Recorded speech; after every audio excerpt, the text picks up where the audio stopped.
Anthony Adebayo. With you there, but if you're a coach, do you take that chance? Yes. You can reach us at the Off the Record Show at gmail.com. Anthony Adebayo, and the most accurate sports coverage. Scotty B's Fantasy 5. We're different from any other sports. His sophomore year. Comes back and says, you know what? And your boy, Scotty B.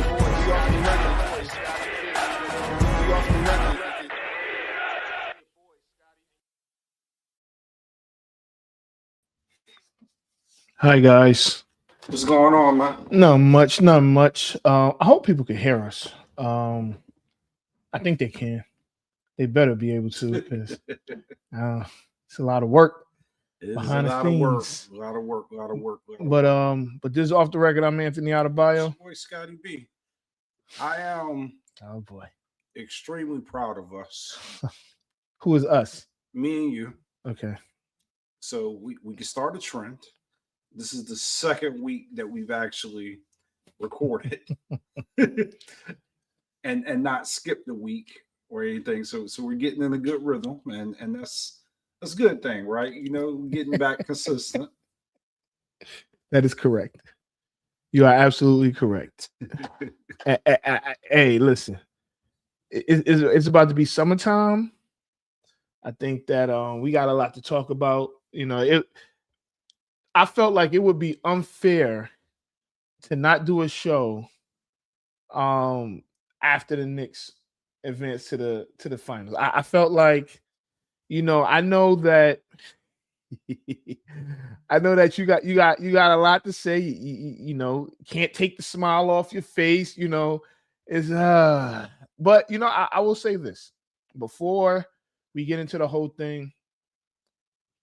I know that me personally has said whoever wins in the West is going to win the championship. That's the real championship, and I feel like a lot of people felt that same way. I'm gonna tell you what. And I hope I'm not speaking in like hyperbole, right? But this might be, and I hate to say this, but this might be the best Knicks team as a team from top to bottom that we've ever seen, right? And the other thing is, and it's like my hands are starting to shake now because anyway. But all jokes aside, this team is well put together. Leon Rose and all those guys did a wonderful job. Now that Dolan is still in charge, but I think that he had distractions, so he couldn't really like focus on the Knicks, and him getting distractions have the Knicks where they are today. The Knicks can definitely win the championship. I agree. Before you even, cause I know I'm gonna give you the floor, but I think that if they play San Antonio, and this may sound crazy to some people, if they play San Antonio, I think that series is gonna go 5 or 6. If they play OKC, I think it goes 7, and it could go either way. I think that OKC honestly presents more challenges than the Spurs do. Now, granted, they have to get Williams back, but they still present way more challenges than San Antonio does. So let me ask this before I get started. Are you saying that the Knicks could win against the Spurs in 5, or are you saying that the series is over in 5 games for the Spurs? No, I think that if they play the Spurs, they'll win in 5 or 6. I think. Okay, so yeah. We're on the same page. Yeah. The Spurs is who I would prefer to match up against. Which it sounds crazy. Yeah. But I think we could give the Spurs more of a run. OKC has been the best team in basketball, but to your point, I think the playoffs has demonstrated top to bottom. I can't recall a better assembled Knicks roster, and I've been going back through history, playing the rosters in my head. These guys they just complement each other so well. Everybody understands their role. They play like selfish. Everybody just kind of shows up. And I want to tell you, since that Hawk series, and I want to say it was probably it might have been game 2 of the Hawk series when CJ McCullough just went crazy and took the game over. This has been a different team. It's been a different team. To sweep Philly and to sweep Cleveland, I know like a lot of people like were down on the 76ers. 76ers was a good team. And they beat Boston. And they beat who a lot of people had in the finals. Right? Boston was a really good team all year. It just and the way that the Knicks dominated the Cavaliers. Right. I mean, we talked about it in game 1, right? When they lost. It was a horrific, catastrophic way to lose. Okay. But I think everybody is a little bit disappointed that the Cavs did not put up much more of a fight. I think that they allowed game 1 to basically lose them 4 games. You know what that series reminded me of? It reminded me of 2018. Is it 2018? The finals were in 2018. Cleveland, Golden State. And Cleveland had a chance to win that game. Golden State was going on that, they were like the best team in the league. They had Katie and J.R. Smith. He fumbled the bag. They had a lead. They ended up, went into overtime. I believe, they went into overtime, and then it's similar to what happened to the Cavs in game 1. And when they gave up that lead with 7 minutes left, I knew that they were done. I was surprised that they put forth the effort in game 2 because I thought it was going to be a blowout from the tip off, but they ended up making it a closer game in game 2. But yeah, it was bad for the Cavs, and they didn't really show any fight. One thing I'll say about that, right? If you look at the last few years, that loser in the Eastern Conference Finals, where it was the Knicks last year, it was the Pacers. I want to say the year before that, they lost, and you could look at them and be like, they have something, right? But then you look at the Cavs, and you're like, I don't know, I'm not impressed one bit at the Cavs. It's like I don't look at them and say, you know what, next year they'll probably be all right. So let's talk about that, right? Okay. They've got a fairly good roster. I think everybody agree. I wouldn't say like on paper it was that clear of a mismatch, right? Right. Like before the start of the series, I think most people felt like the series was either going to go 6 games or 7, depending on who your team was, right? So Cavs fans felt like they could win a 6. Knicks fans felt like they could win a 6. But pretty much everybody thought that was going to be a good series. They are missing. They got outbullied. They got outplayed. They didn't have a lot of heart. And Kenny Atkinson got outcoached, man. He got outcoached. Yeah. I was shocked that he was able to retain his job going into next season. I didn't think that he was going to lose it. I mean, they did go to the Eastern Conference Finals. I get that, right? I get that. Those timeout situations that was pretty bad, but I didn't think he should lose his job. Now, what I didn't expect, or at least so soon, was them to say we're gonna re-sign James Harden, and I'm confused because are they gonna go get somebody else, right? Because to me, the way they are constructed as we see them right now, I don't think that they're well put together to to make another run to the finals, or make a run to the finals. They got to the Eastern Conference Championship, but I'm sure a lot of people had them losing to Detroit. But we're gonna see. I don't know, man. I just the way that they lost. Man. I didn't feel bad because obviously I'm a Knicks fan. But Yeah. It was an ugly way to go out, man. I was very shocked. Now, let me ask you this. Okay. And I've been thinking about this. Dallas Mavericks. Okay. We make a big deal out of the Luka Doncic trade to Yeah. the Lakers. Okay. But what about them letting Jalen Brunson walk out of their organization? Listen, it's just the Mavericks that look kind of crazy right now. It's everybody. I mean, me personally, I didn't care. I was like, whatever. It's Knicks being the Knicks, whatever.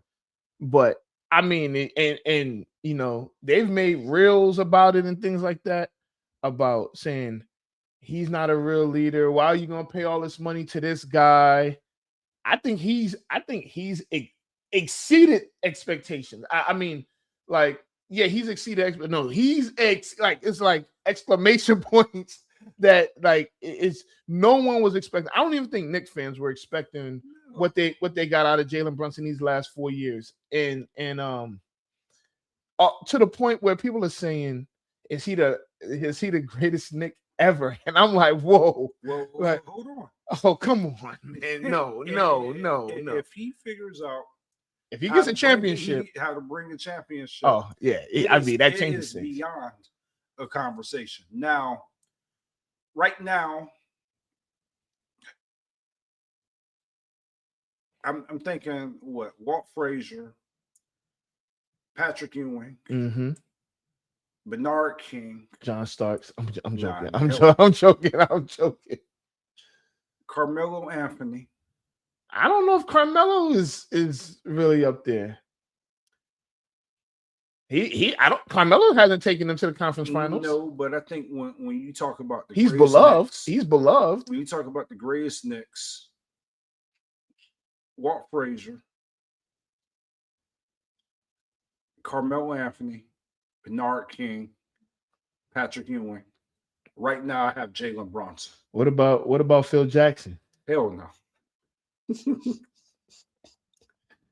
You got Jalen Brunson where? Okay, listen. He's in the top 5 now, right? Jeez, in 4 years. Most Knicks fans God. will argue, and they can correct me because I'm sure they're in our comments, that he's done more for the organization than Carmelo Anthony. Yes, they're in the finals. Yes. Yeah. And he's the reason why they're in the finals. Yeah, yes, he's done more for the Knicks than Carmelo Anthony. How many years was Melo in New York? Melo was in New York, I want to say either 6. Okay, let's just say 7 years. Yeah, maybe 7. Let's just say 7 years. Yeah, he's done more in 4 than Melo has done in 6 or 7. The problem with that was he came over as a free agent. They didn't have to gut the franchise to get him. When Melo came in, it was through trade, and they gutted the franchise. I mean, like, a lot of the good players had to get traded to get Melo. Yeah, no, I agree, and that set the organization back. But he still has some really good players. Absolutely. With Amari Stoudemire. Hey, look. Hey, you got to sit in one spot, baby. Or you got to go upstairs. That's the princess of off the record of the house. Yeah. But go ahead. Beg this to stay down here to listen to everything. I think we talking too much Knicks. I'm joking. I'm kidding. She had a good run. Run. But okay, so that Carmelo team had Amari Stoudemire, Tyson Chandler. I want to say she peaked. All right, go ahead. Amari Stoudemire. I'm trying to think if it had Iman Shumpert. I believe J.R. Smith and J.R. Smith and Iman Shumpert was with Melo. Might have been Felton. maybe Jason Kidd was in there in that team too. So by all means, it wasn't like a all-star. It wasn't a bad team, but it wasn't like you could see why they went where they went in the playoffs. I felt largely as a Knicks fan that Carmelo did his fair share, right? Okay. We got out of Carmelo what I expected to get out of Carmelo. Yeah, we're gonna pause that. Got out of Carmelo what I expected to get out of Carmelo. Yeah. We just, continue. Whatever. Yeah, whatever. That's not a reach. That is filthy, but whatever. We got out of Carmelo. Don't keep on saying it. I'm trying to. Hey, Scott. Got out of Carmelo. Oh my God. What we expected to get out of Carmelo. Oh man. All right, so I'm gonna say pause. Just it's all good. Continue. It's the borderline. But again, I have Jalen Brunson. If he pulls off this championship, in my book, he is the greatest Knick. Wow. I'm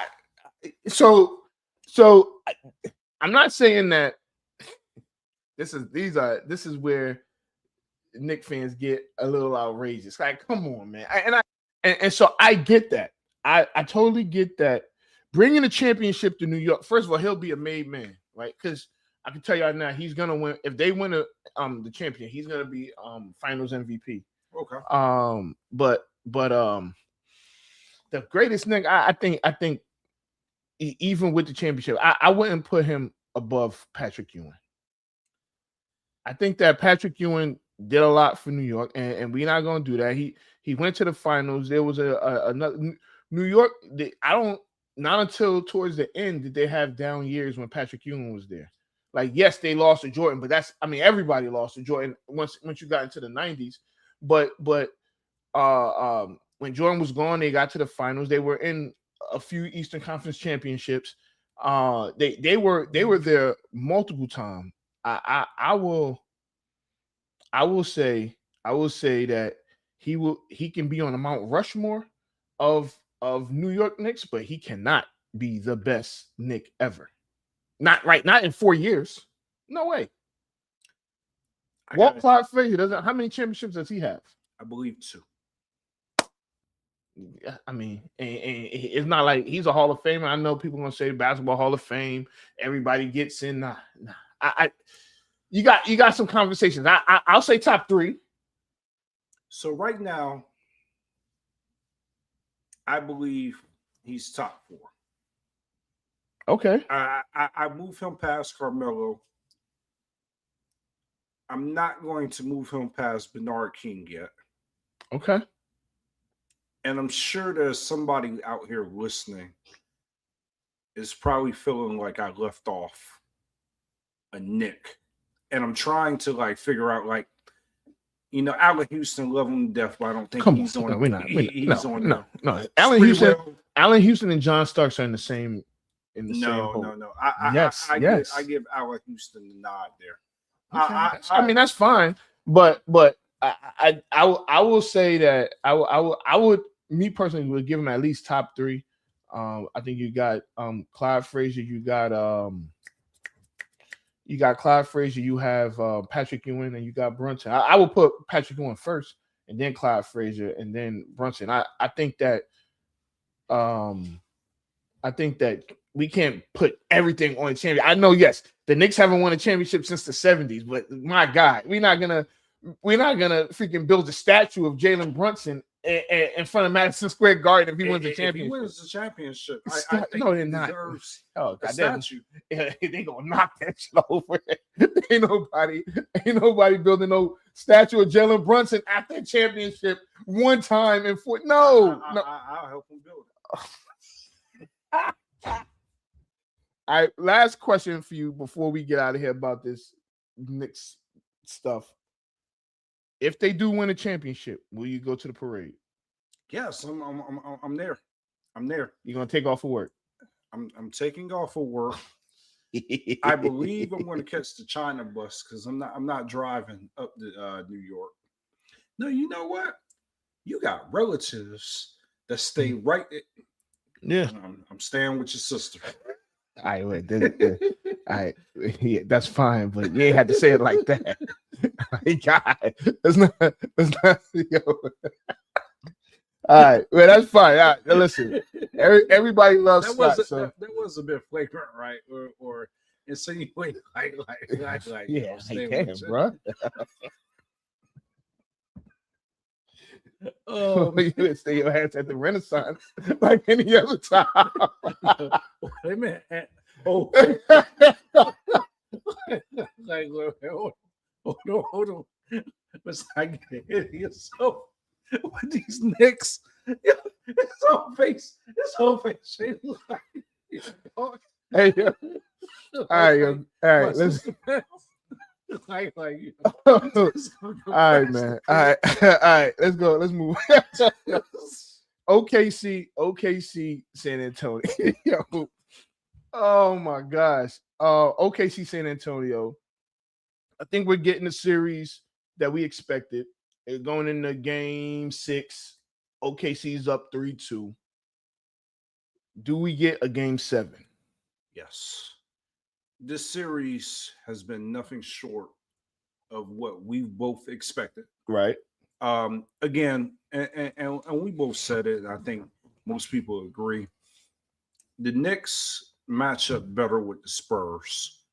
But if there was any team that we said from the beginning of the year that matched up really well with OKC, it's the Spurs.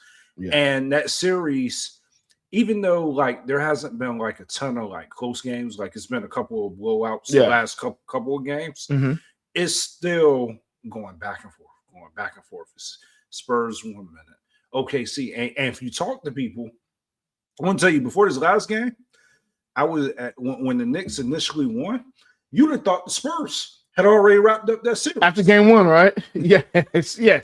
People got crazy. People like, yo, what y'all gonna do with Wemby? And I'm like, well, hold on for a second. Like, we don't know because the Spurs haven't won yet. And then OKC, they came out, they played a good game last night. Yeah.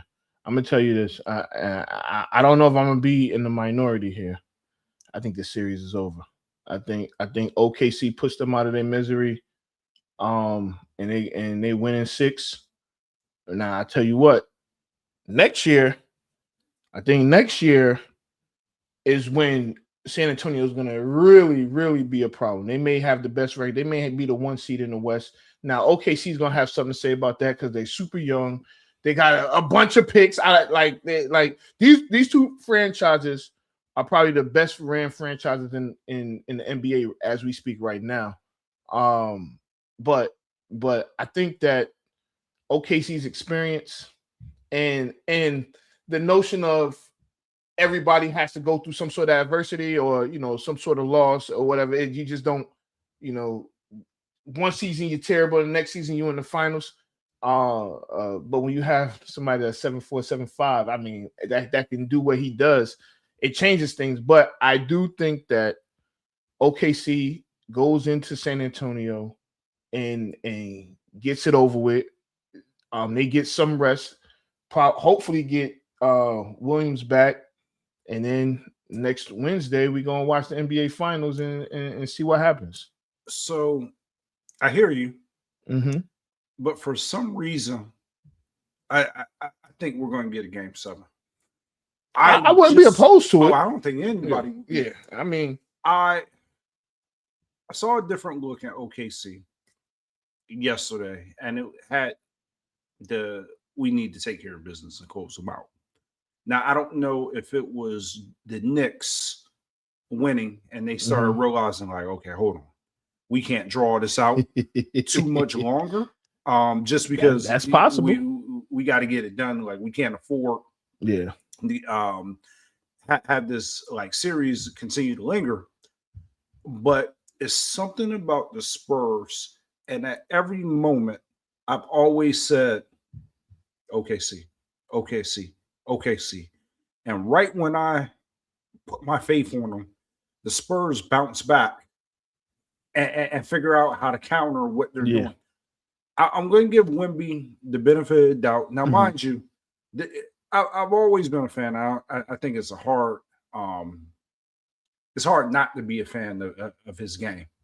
But this season, throughout the entire season, he's impressed me just with everything that he's been able to do, and just watching him kind of grow through this playoffs, Right. and his game just elevate to the next level. I think he turns it up a notch, and we get a game 7.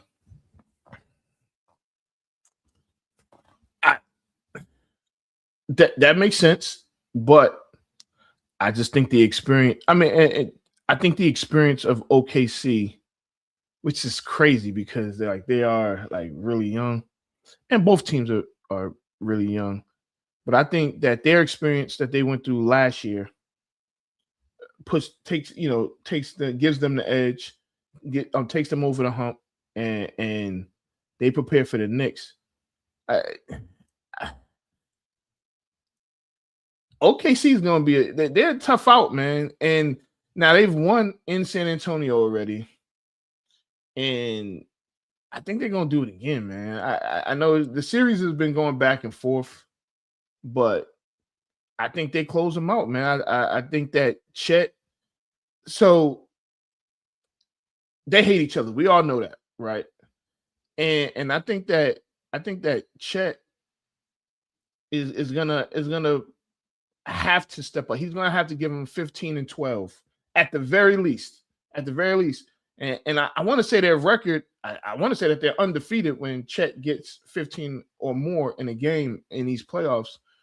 So I'm going OKC, and I'll say it's probably gonna be by like 10 or 12. And for the record, right? And I mean, we've both been on the record saying this, and everybody all season has been saying this. This is no surprise, right? And from the beginning of the year, most people with good basketball sense thought that the Spurs and OKC was going to be in the finals, and everybody was playing for second. I feel like the Knicks was a surprise to most people outside of Knicks fans. Now, Knicks fans, even them to a degree, to your point, most people had Boston. I don't know how many people had Philly. Not much, because they had the Pistons injuries. and Boston. Everybody kind of like felt like, well, the Knicks maybe they're the third best team in the East. Well, they are the third seed. Yeah, so I mean, for the most part, like some people may have had them in the finals, but I think most of the basketball world is surprised. Like, to be honest, you think so? I think when because the Knicks started going on a run later on in the year. So they won the in-season tournament. They went damn near through a parade, but whatever. Yeah, went through a rough spell throughout the season. They started to figure out their defense. Then there was a shift in the playoffs, right? And that shift was, it appeared like everybody was just watching Jalen Brunson, and teams were zeroing in on how to guard Jalen Brunson. At some point, Mike Brown figured out how to convince Jalen Brunson, like, look, you'll get your stats. Let's get everybody involved. Let's ride the person that's hot during the game. Okay, so that I didn't say nothing. As I was saying that, as I was thinking that, right, the first thing that stop repeating this. No, because I have to play that out in my mind. Well, no, Jesus, like, man, what am I? You know what it is? I laughed too hard earlier on a flagrant joke. And now I seem to be violating. And don't blame me, because I want some accountability, because that was flagrant. But nonetheless, But basically, the player that's who got the hot hand, that has the hot hand, they figured out how, like, that may be a different player every night, right? So it's not always going to be Jalen Brunson. Hey, it could be Hart. It could be Bridges. It could be Landry. It could be Cat. It could be Cat. Whoever it is, let's make sure they get the basketball. And then after that, we can go get ours, and we can support, and I think that's been the winning formula with them not being selfish and playing selfless basketball.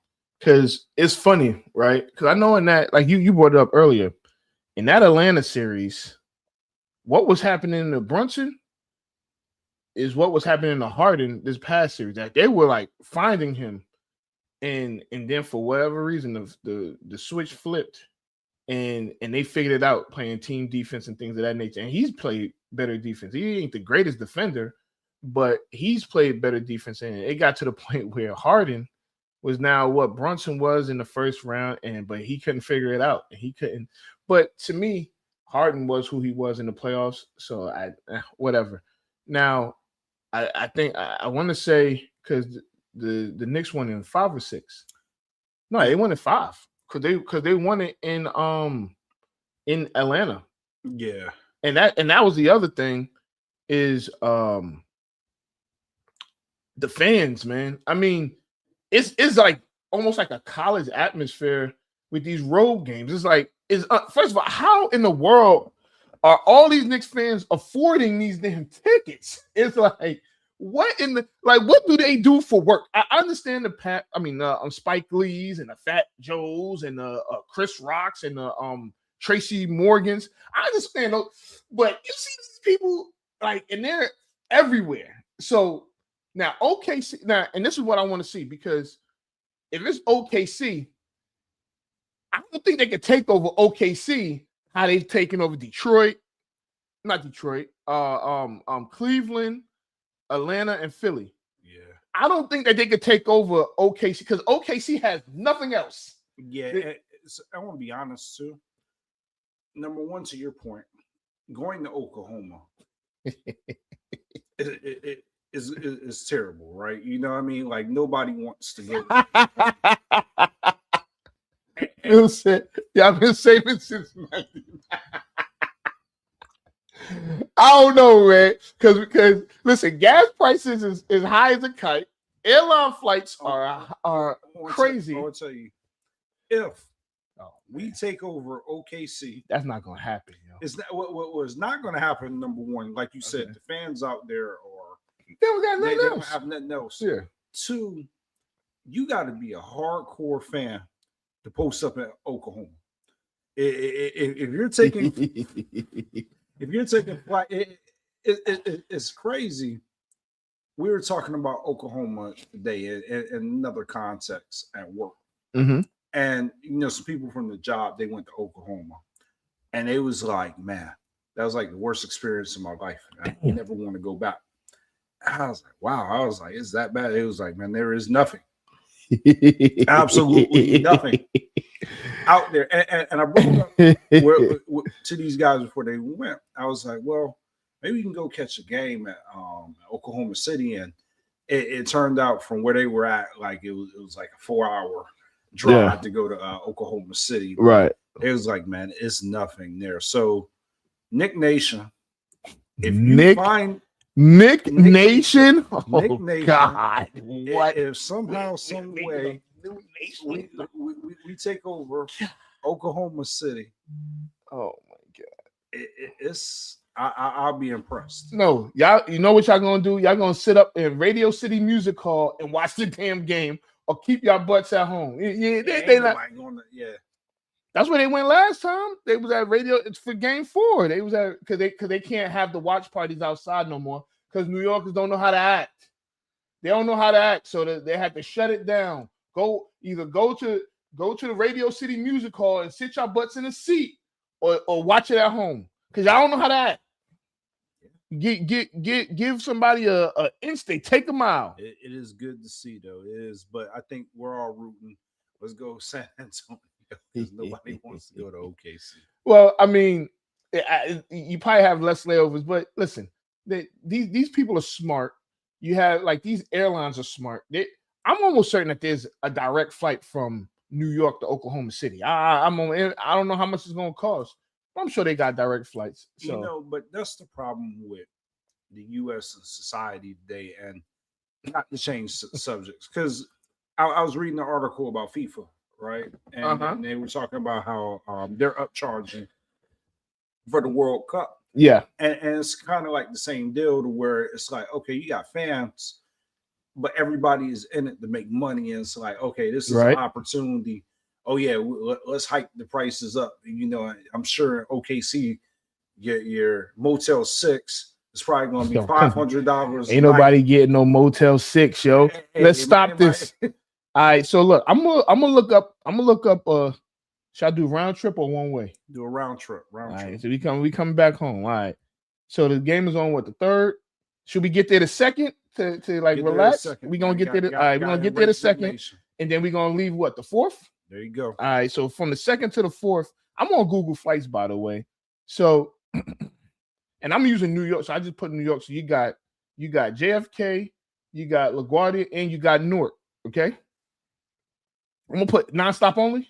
Yeah, we don't do layovers. I'm sorry, we don't do layovers. So, all right, so nonstop only. What, 1,500? Close, 1173. Yeah, I figured. 1173. Yeah, for one ticket. It's a 3-hour and 55-minute flight. That's crazy. So look, right? But you got people like Spike Lee. They gonna be Spike Lee, Tracy Morgan. They gonna be there. But let me shout out this, right? Okay. I know a lot of travel agents now. That right? I know a lot of travel agents. That is true. Where are y'all? Where are you? Hey, travel agents, where y'all at? Go make your money. Yeah. If you want to impress me, okay, strike a deal, figure out a deal. We'll Scott, you going to OKC for the game? I don't know, man. So check this out. I do you one even better. Forget going to OKC. Game 3 in Madison Square Garden. Okay, that's easier. You know, that's the drive. You drive up 95 North, take the turnpike, But you gotta get a ticket for the game. So the tickets are probably going to run at least a G. You think so? I think. Well, let me tell you, you're wrong. Okay, so I did the research because we got a friend, and he's like, "Yo, man, we should go to game 1 at the Garden." And I'm thinking to myself, like, bruh, first of all, who's gonna afford that? Right? So I was like, you know what? Let me just look it up. Go to the Game Time app. I took a screenshot, Scott, and I'm gonna let you look at the screenshot, and I want you to tell me what you see. Don't swipe left. I'm kidding. I'm joking. What the hell? Yeah, you see that? And that's not. Don't look at the lower 111 section. No. This I is was for looking at bleeds. This is for the bleeds. Could you tell the people? Could you tell the people what it's starting at, if you don't mind? 4,000. No. This is the lower number, right over here. 3,894. Jesus Christ! Hey, I tell you what, you gonna watch it on TV? I'll be watching it. I'm gonna be watching it on TV. Yeah. Oh, yeah. No. I don't need. Now wait. They got a cheaper one. I don't care. Now $3,410. Look, let me tell you something. You go. Hey, listen. That is crazy. So let me ask you this. Okay. If you had the money, what sporting event would you pay that much money to go see? Woo! Super Bowl. That's what I was just thinking. But I ain't sitting in no bleeds. I'm at a point in my life where you know, I've been around enough experiences, right? I want to be in the building for this. I want to be in the building for that. And there's certain things that I'm like, yo, I would like to be in the building for, right? I don't want to sit in the now. I'll be in a suite, but you ain't getting no suite for nothing for $3,400, right? You know, because especially for a Super Bowl, you probably paying like $25,000. So, but if I had the money, and I had to choose just one, yeah, it would have to be either a Cowboy Super Bowl, which might be the next. Hey, whatever. Or a Game 7 for an NBA fight. It wouldn't matter the team, preferably Miami, but a Game 7 in or and I know I'm supposed to only pick one, or a Stanley Cup Game 7. Now I'm with you on that Bleeds thing. The last time I was in the Bleeds, it was at I don't even know if they even call it FedEx Field or Northwest Stadium. Field, right? Stadium. It's where the Commanders play. Yeah. And I got some free tickets, right? So that always tells you. As a matter of fact, it was preseason. Oh God. Tickets, right? So not being super familiar with how that stuff works. Yeah. Oh yeah, free tickets. All right, I got it. So if you've ever been to this stadium, you know where the band sits, right? Yeah. We was over the band. Now, gosh. Most people know. Most people that know me know I'm scared of heights.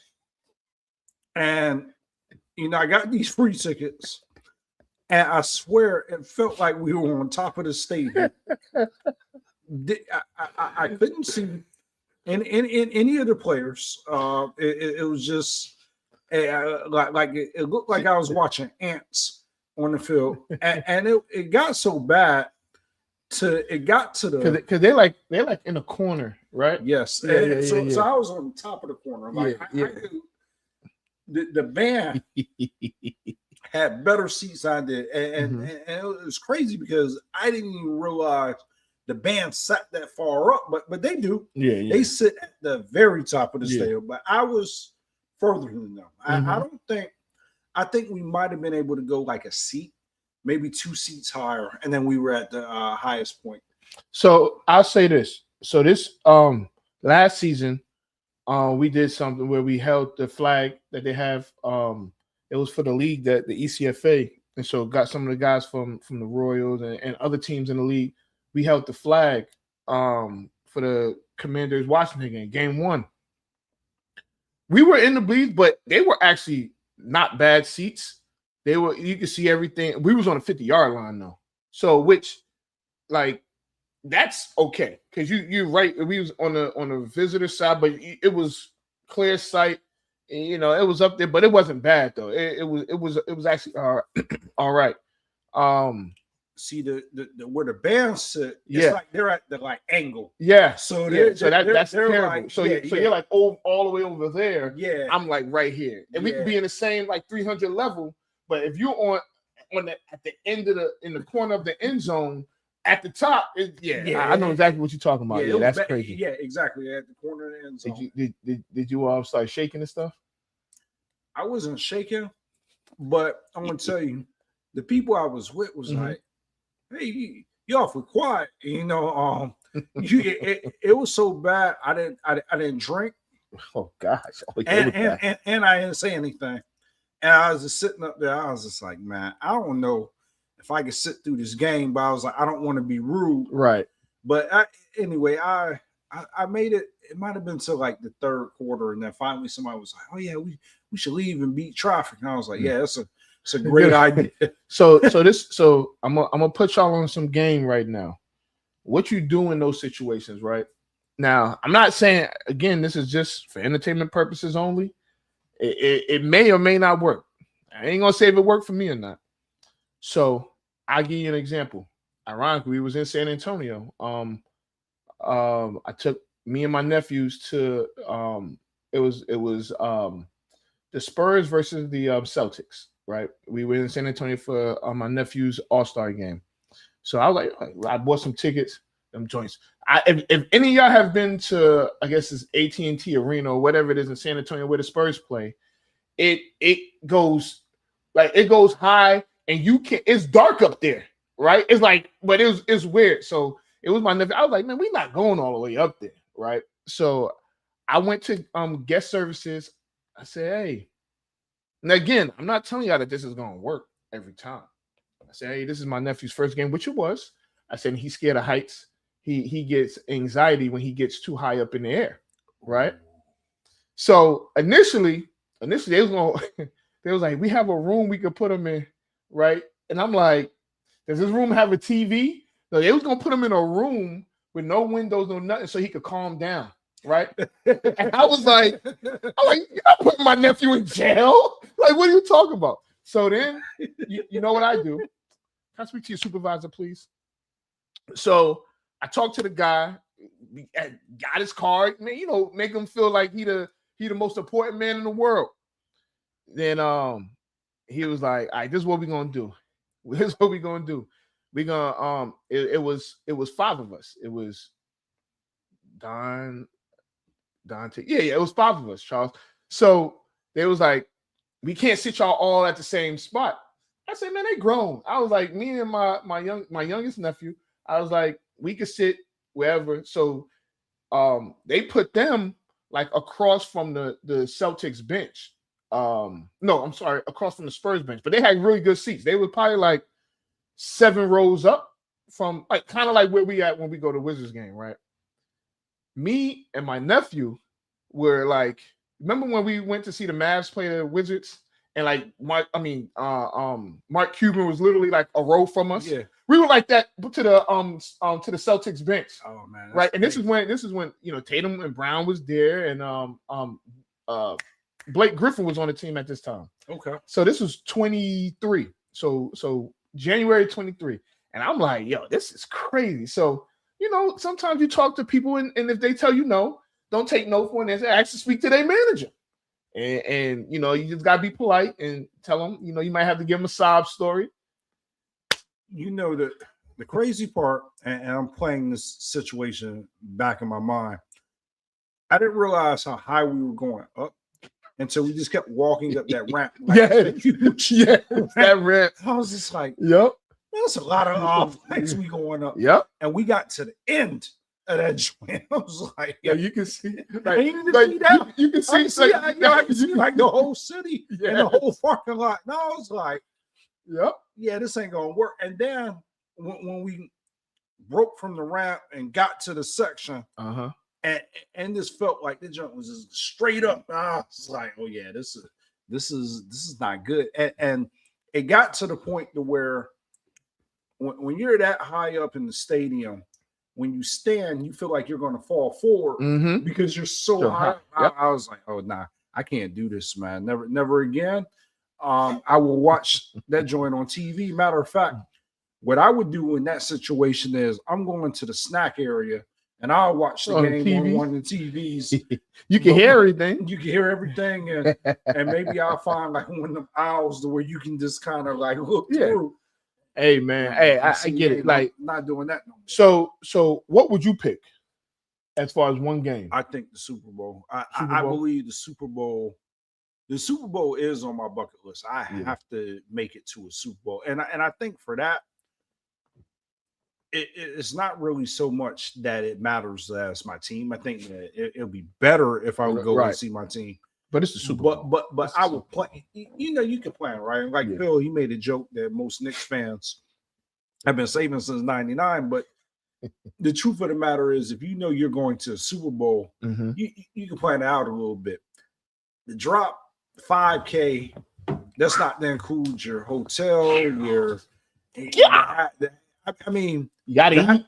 To have the time that we need to have. You talking like that's $10K. For 12. One game.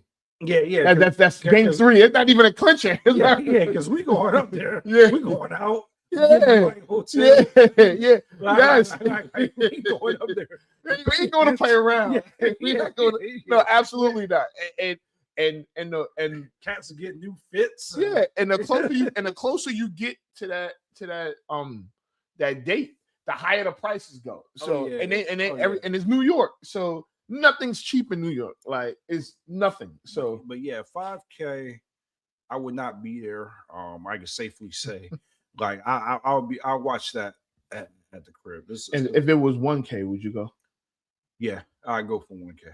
Ooh, I could do. I'm gonna make some phone calls. I could do $2K, but anything above $2K, you're talking about game 3.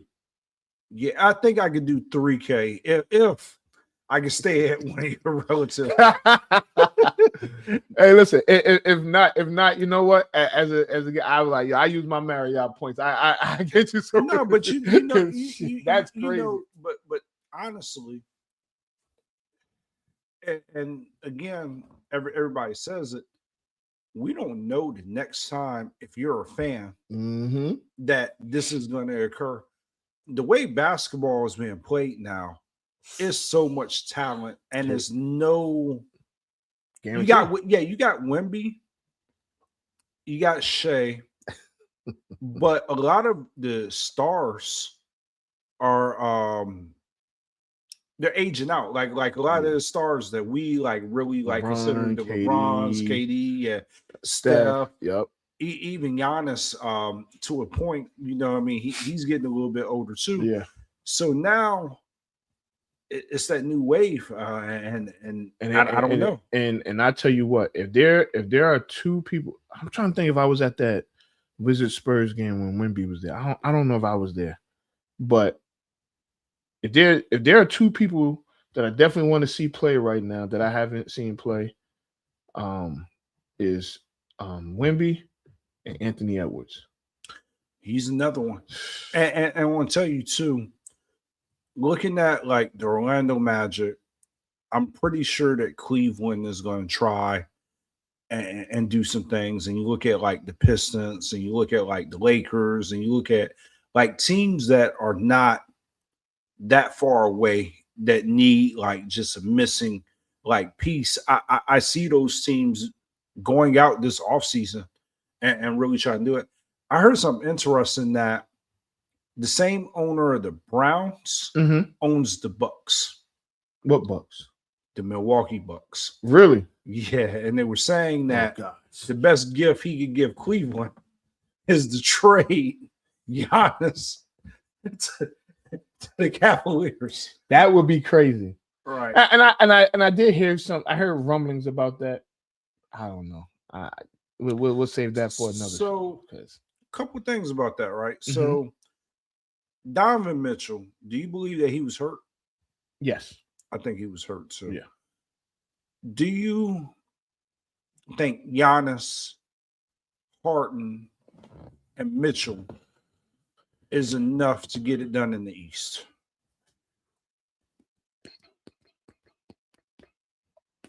To get it done in the East, to get to the finals? Well, so they're not gonna have Mobley anymore? I don't think or Jared Allen. I don't think that they can get that deal done without including them. Damn. So Giannis, Mitchell, and Harden. No, because Harden don't play no defense. He's a liability, and Donovan Mitchell used to play defense. I don't know what happened, but I don't know why they didn't switch. And the only logical thing is maybe he was hurt. Yeah. But if I'm the Pistons and I'm the Cavs, I definitely am giving Milwaukee a call.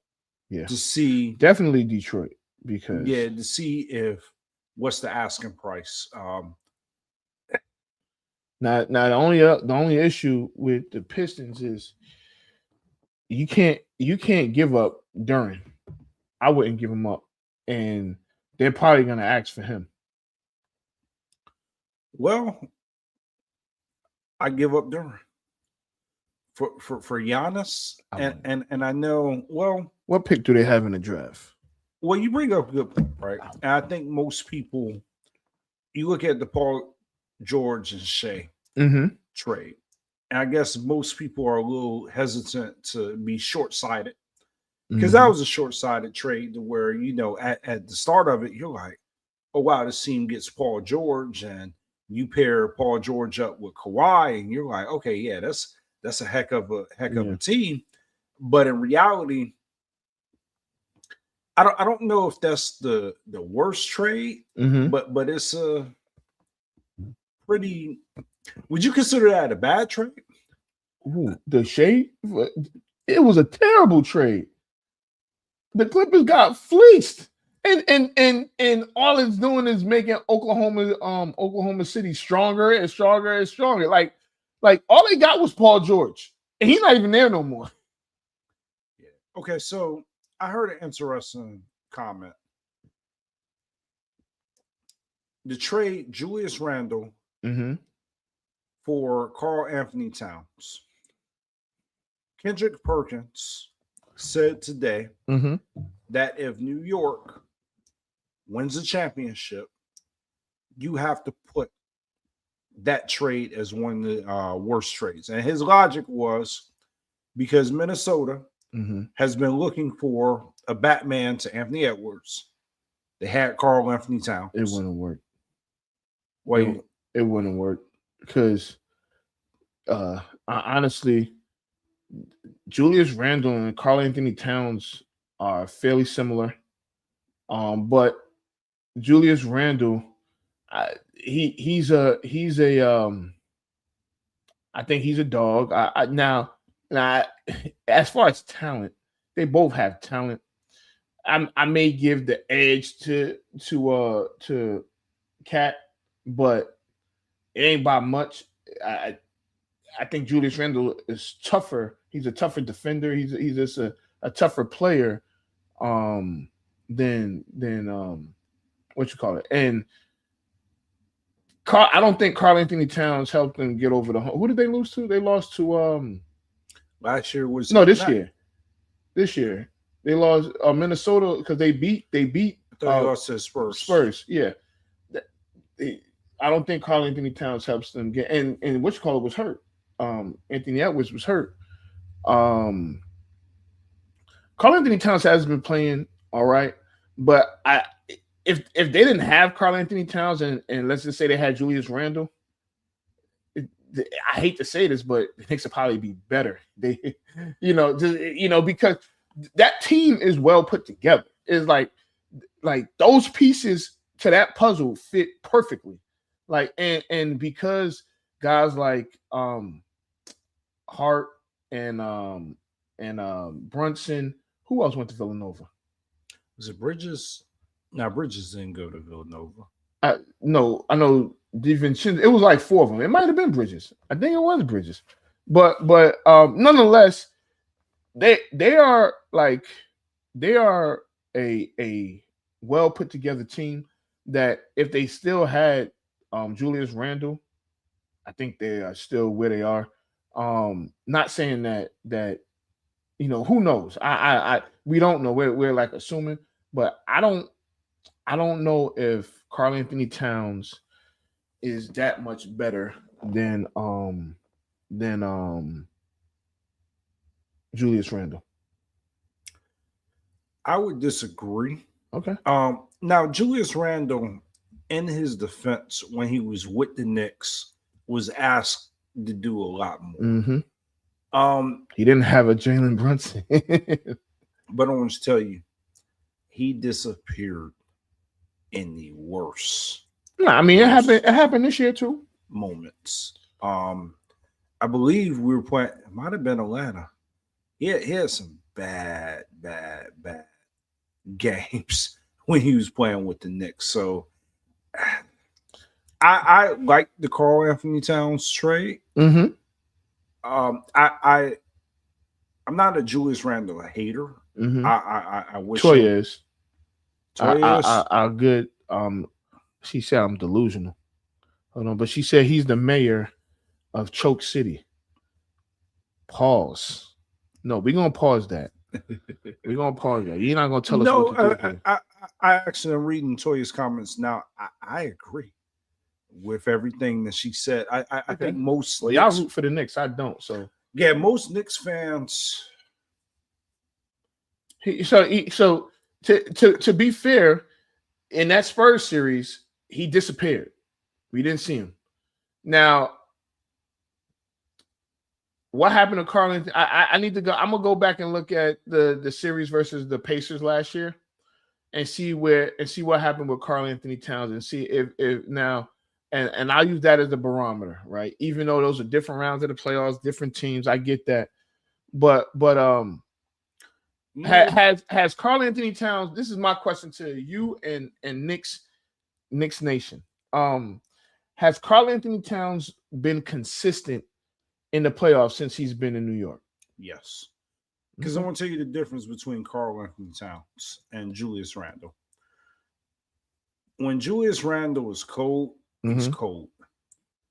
Karl Anthony Towns figures out other ways to contribute, whether that's rebounding, playing defense, throwing assists, being a decoy. He doesn't necessarily always have to be that guy. So I almost and I don't want anybody to take this the wrong way. He's almost like a Bosch like player. And you when talking I mean, about Karl Anthony Towns? Yeah, but not. Now, you talking about? Not in the sense. Are you talking about playing, or are you talking about the man? You know, forget it. Go ahead. No, I wasn't talking about the man. I'm not going there. I'm talking about where I felt like Chris Bosh changed a lot of his game and sacrificed a lot of his game when he was with Miami. For the betterment of the team. And I feel like Karl Anthony Towns does the same thing. Just there hasn't been a championship to really point to, but I think if you look back to the sacrifice that he's made for the betterment of the team, it's one of the impacts that's making the Knicks successful. Because he could have very easily said, all right, the offense needs to run through me, or I need to be the second fiddle on this offense and not let those other guys like shine. Which like we talked about, like that's what's been the true that's what's made the Knicks successful, is because you got OG, you don't know if it's Bridges, you don't know who is going to be the star to step up that right or Hart. You know, 1 minute he's on the bench, then 1 minute he's scoring. So all right, I mean, we got a lot of Knicks love today. Golly. Yeah, we talked about. I didn't expect to talk about the Knicks the whole episode. Well, I mean, you know what? I think that they deserve it, and that's me being serious. I think that what it's done for one, the NBA, the fans of New York, which personally I don't give a damn about, but I think that you kind of have to look at that, like, and you gotta kind of admire what they've done in this postseason. And mainly, I'm talking about the fans now, about travel. Some sort of breaking news. Golly. Oh, no, nothing, man. Nothing crazy. So, dude from college trying to get over, but yeah. So I think that's that interesting. yeah. So I think that they have to be commended for, I mean, taking over these arenas. And it is like somebody said, one of our friends went to the game. He said it was Cleveland Square Garden on the other day, you know, in Philly. And you think a place like Philly, and you're able to take over a place like Philly, which, yeah, it's in close proximity, an hour and a half, 2 hours, but damn, like that's Philly. Like, you don't expect, you know, you expected Game 7. It was loud as crap. Not Game 7, but no, they swept them, didn't they? Yeah. So Game 4, it was like loud. It's like, what in the world? So I mean, you know, shout out to the Knicks fans, especially the ones that I don't even know how they're getting all this money in this type of time right now, because it's crazy. So I'm not even going to say the money aspect. It's the blockages that these teams are putting on the fans from buying the tickets. Like in Philly, like if you didn't have like a Philadelphia address, they weren't going to sell you a ticket. Then, you know, in Cleveland, like they wouldn't allow them to sit in the first 7 rows. Despite even paying, you know, that's for tickets. Crazy, like nah, that's wild. So it's that's how New Yorkers are. And the fans and that you gotta give them their props. You want to bring up this story real quick with this quarterback from yeah, we got to talk about it. I know we talk about that really quick. All right, go ahead and recap that story, and I'll give you my thoughts. You talking about the one from Texas Tech, right? Yes. Let me get his name real quick. I'm gonna get his name because it's an interesting story. And he had a gambling problem. So his name is Brendan Sorsby. All right. And he's currently facing permanent NCAA ineligibility due to gambling violations. The university is appealing it. I thought they made a decision, but I guess they made their decision. I want to say it was yesterday, denying the appeal or denying the reinstatement. He's also gone to I think he was at Indiana, like rehab yeah. type of gambling rehab. I don't know if it was Gamblers Anonymous or what. He spent 35 days in a gambling recovery facility. So what's interesting, right, is this guy has first round draft pick talent. Yep. And so right now, I don't know how many people are familiar with the supplemental draft. So pretty much you got the draft that occurs, and then you have the supplemental draft, which occurs after the season. And pretty much basically like that draft is for individuals like this that their draft status like changes from now between like the summer. I think it's going to be the supplemental draft would be next season. So like in this guy's case, he's thinking that he's going to play the entire next season, but now that his the NCAA is saying that he can't play, now his only option is that he could possibly go pro. Right. Now, the disadvantage for the supplemental draft is depending on what draft pick you I don't know what just happened.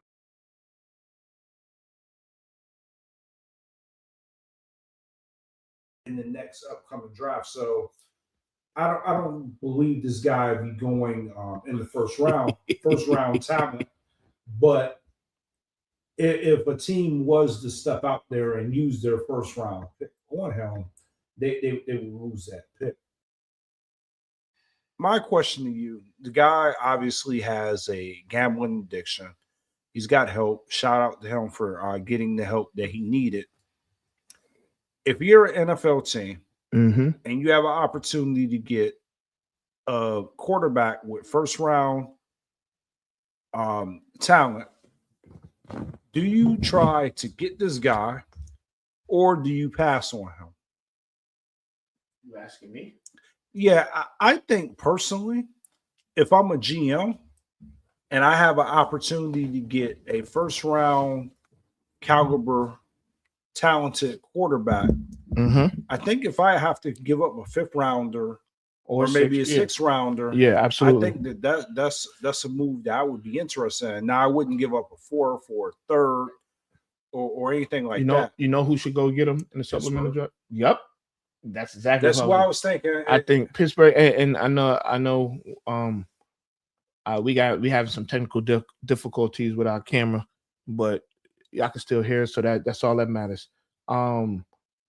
So I would say Pittsburgh if he does have to enter the draft, but the thing is the president of the university, they're gonna file an injunction, and we'll see what happens from there. But a lot of the times NCAA loses those things, but when you're dealing with gambling, it changes everything, right? So we're gonna see what happens with that.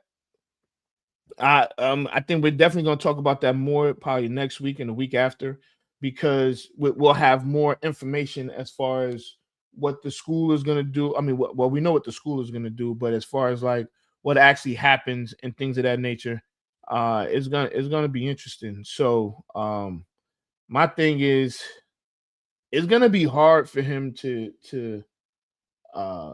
what helps him is that he went to get help for his gambling, and so we'll see. This actually feels like how like back in the day. Yeah, it was on the radio. Yeah. Shout out Rep and VA, even though they tried to do us dirty. But anyway, I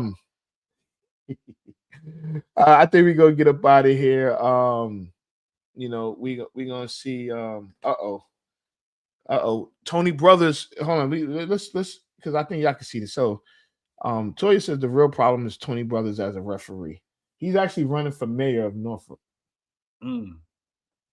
I don't know if he's gonna win, but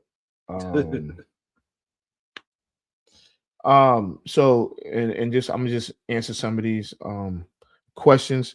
Phil says, wouldn't he enter the NFL with a potential suspension? That's a good question. I don't know. I don't know. I think that it's gonna be tough for the NFL to draft someone who gambles. I think somebody Jarrell says they aren't taking a gambler, and they're definitely taking. If you could play, they're gonna take you. I mean, that's why Calvin Ridley's still in the league. So Calvin Ridley's still in the league. I mean, you got guys that have been accused of like murder, and stuff like that. But if you could play, they'll so the other thing about that is to Phil's question.